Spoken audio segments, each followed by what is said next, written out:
नमस्कार, मी Pramod Kulkarni vibrant admission guidance या यूट्यूब चॅनलमध्ये आपलं स्वागत करतो. थोड्या वेळापूर्वी CET सेलमार्फत प्रोव्हिजनल मेरिट लिस्टची यादी जाहीर करण्यात आलेली आहे. प्रोव्हिजनल मेरिट लिस्ट म्हणजे नेमकं काय? तर महाराष्ट्रामध्ये पूर्वी चालू झाल्या 4 दिवसापूर्वी चालू झालेल्या फॉर्मसाठी म्हणजे MBBS, BDS, BAMS, BHMS, BPTH, BOTH अशा सर्व फॉर्मसाठी जेवढ्या काही महाराष्ट्रातील विद्यार्थ्यांनी रजिस्ट्रेशन केले, त्या रजिस्टर केलेल्या विद्यार्थ्यांमधून तुमचा रँक किती आहे त्याला स्टेट मेरिट लिंक रँक असं म्हणलं जातं. तर ती यादी थोड्या वेळापूर्वी CET सेलनं जाहीर केलेली आहे. तर आपण ती यादी पाहूया. तर या यादीमधून आपल्याला नेमकी कोणती गोष्ट क्लिअर होते? तर आपल्याला या यादीमध्ये आपला स्टेट रँक किती आहे, आपला कॅटेगरी रँक किती आहे, आपली वेगवेगळ्या डिफेन्स कॅटेगरी असेल, हिली एरिया असेल, MKB असेल, या वेगवेगळ्या कॅटेगरीमधून आपला किती रँक आहे हे आपल्याला या यादीमधून कळून जाते. आता या यादीचा फायदा आपल्याला पुढील प्रवेश प्रक्रियेसाठी कसा होतो? तर साधारणतः OBC, VJ, NT1, NT2 अशा वेगवेगळ्या कॅटेगरीमधून आपला किती रँक आलेला आहे तो आपण पाहून घ्यायचा आहे. त्याचप्रमाणे गेल्या वर्षी पर्टिक्युलर कॉलेज समजा GS कॉलेज किंवा कोणतंही MBBS कॉलेज हे गेल्या वर्षी त्या कॅटेगरीसाठी कोणत्या रँकला क्लोज होतं यावरून आपल्याला अंदाज येऊन जातो की यावर्षी ते कॉलेज कोणत्या रँकला क्लोज होणार आहे. तर ती यादी आपण पाहून घेऊया. सर्वात शॉकिंग गोष्ट अशी आहे की यावेळेस EWSचा कट ऑफ हा गेल्या वर्षीपेक्षा खूप म्हणजे दुसऱ्या कॅटेगरीपेक्षा खूप घसरलेला दिसणार आहे. कारण EWS मध्ये जास्त विद्यार्थी नसल्यामुळे EWSचा रँक हा खूपच वाढलेला दिसून येत आहे. तर पाहूया. तर आता समजा एक विद्यार्थ्याचं आपण उदाहरण घेऊया. आता हा SCBC मधील विद्यार्थी असून याचा स्टेट रँक आहे 1211 आणि त्याचा कॅटेगरी रँक म्हणजे SCBC मधून रँक आहे 137. असंच वेगवेगळ्या कॅटेगरीनुसार ही यादी जाहीर करण्यात आहे. विद्यार्थ्यांनी आपले नाव सर्च करून यामध्ये आपला कॅटेगरी रँक, आपला स्टेट रँक म्हणजे हा दिलेला सिरियल नंबर, हा सिरियल नंबर म्हणजेच तुमचा तो स्टेट रँक राहील आणि हा आपली जी कॅटेगरी आहे त्या कॅटेगरी समोर दिलेला रँक म्हणजे हा आपला कॅटेगरीचा रँक असणार आहे. तर पाहूया की आपण एक्सपेक्टेड फर्स्ट राऊंडचा कट ऑफ यावर्षी काय असेल.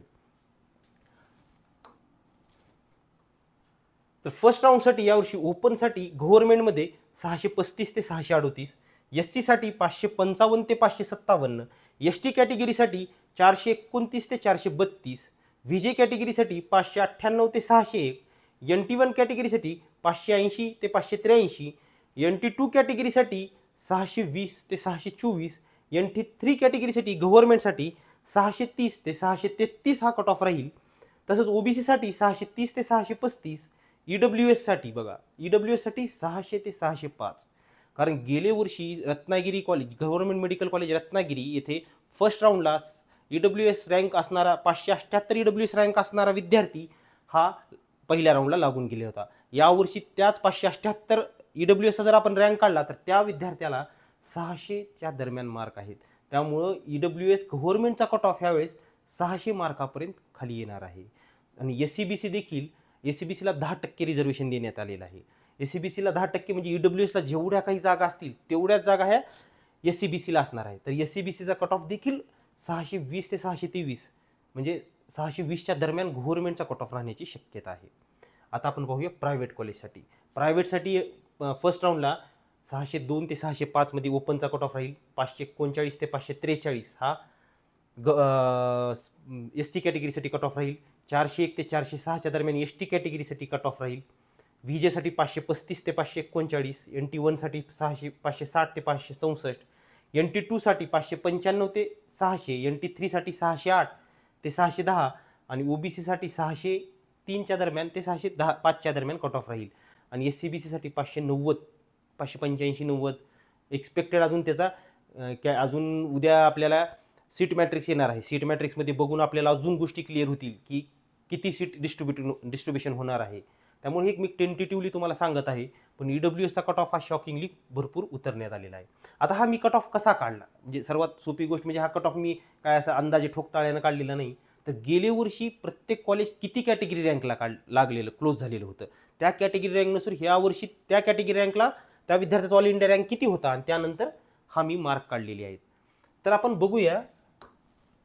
तर गव्हर्नमेंटसाठी कॅटेगरी रँकनुसार म्हणजे आपल्याला आता उद्या ऑप्शन फिलिंग करायची आहे. तर विद्यार्थ्यांनी ऑप्शन फिलिंग करताना सर्वसाधारण विद्यार्थ्यांचा आणि पालकांचा प्रश्न असतो की सर माझा एवढा रँक आलेला आहे आणि माझा नंबर कुठं लागेल. आता कुणाला विचारत बसायची जास्त गरज नाही की माझा नंबर कुठं लागणार आहे आणि काय नाही. ही यादी मी तुम्हाला आपल्या व्हॉट्सअप ग्रुपमध्ये आणि टेलिग्राम चॅनलमध्ये शेअर करणार आहे.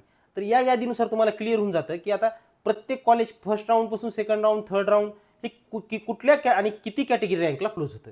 आता हा एस सी कॅटेगरीचा विद्यार्थी आहे. समजा आपण BJ मेडिकल कॉलेज पुण्याचं उदाहरण घेतलं तर BJ साठी ज्या विद्यार्थ्याचा SC मधील रँक 115 होता, जनरलमधील रँक म्हणजे एस सी मधून त्याचा रँक 115 होता, तो विद्यार्थी हा फर्स्ट राऊंडला BJ मेडिकल कॉलेज पुणेला लागला होता.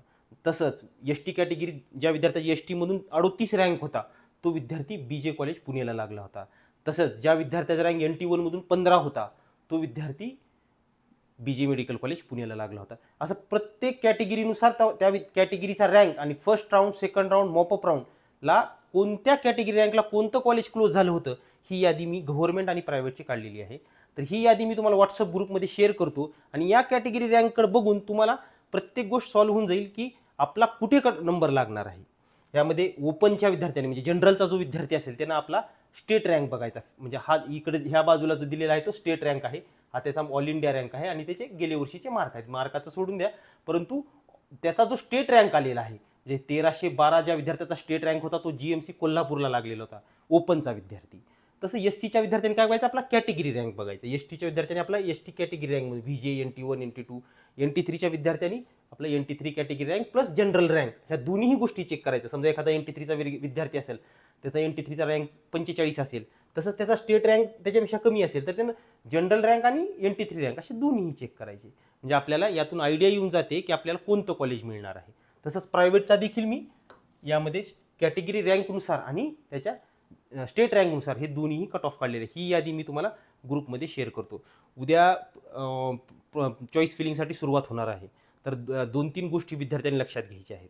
चॉईस फिलिंगमध्ये फर्स्ट राऊंडसाठी फ्री एक्झिट असते. फ्री एक्झिट असते म्हणजे विद्यार्थ्यांनी दिलेल्या ऑप्शनपैकी विद्यार्थ्याला कोणतेही कॉलेज अलाउड झाले तर त्या कॉलेजला ॲडमिशन घ्यायचे का नाही हे विद्यार्थ्याच्या मनावर आहे. म्हणजे विद्यार्थ्यांनी त्या कॉलेजला समजा एखाद्या कॉलेज अलाउड झालं, समजा एखादं सेमी गव्हर्नमेंटचं किंवा प्रायव्हेटचं कॉलेज अलाउड झालं आणि विद्यार्थी तिथे ॲडमिशनसाठी पहिल्या राऊंडला गेला नाही, तर त्यामध्ये विद्यार्थ्याचं कोणतंही नुकसान नाही, तो दुसऱ्या राऊंडसाठी इलिजिबल आहे.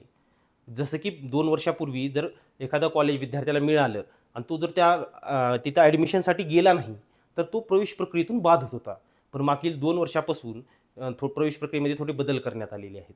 त्यामध्ये तुम्ही फर्स्ट राऊंडसाठी तुम्ही नंबर लागल्यानंतर ॲडमिशनसाठी नाही जरी गेलात तरी तुम्ही सेकंड राऊंडसाठी इलिजिबल आहे. त्यामुळं ऑप्शन देत असताना किंवा चॉईस फिलिंग करत असताना विद्यार्थ्यांनी मॅक्सिमम ऑप्शन द्यायचे आहेत.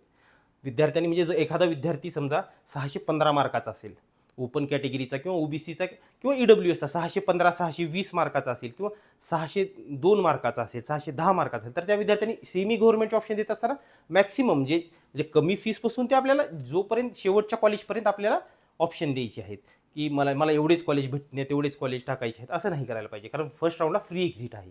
त्यामुळे आपल्याला जे हवे आहेत ते कॉलेज तर आपण वरच ठेवायचे आहेत आणि बाकीचे कॉलेज हे मात्र खाली ठेवायचे आहेत.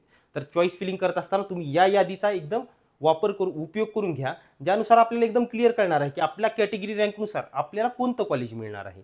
ही यादी मी तुम्हाला व्हॉट्सअप ग्रुप आणि टेलिग्राम ग्रुपमध्ये शेअर करतो. धन्यवाद.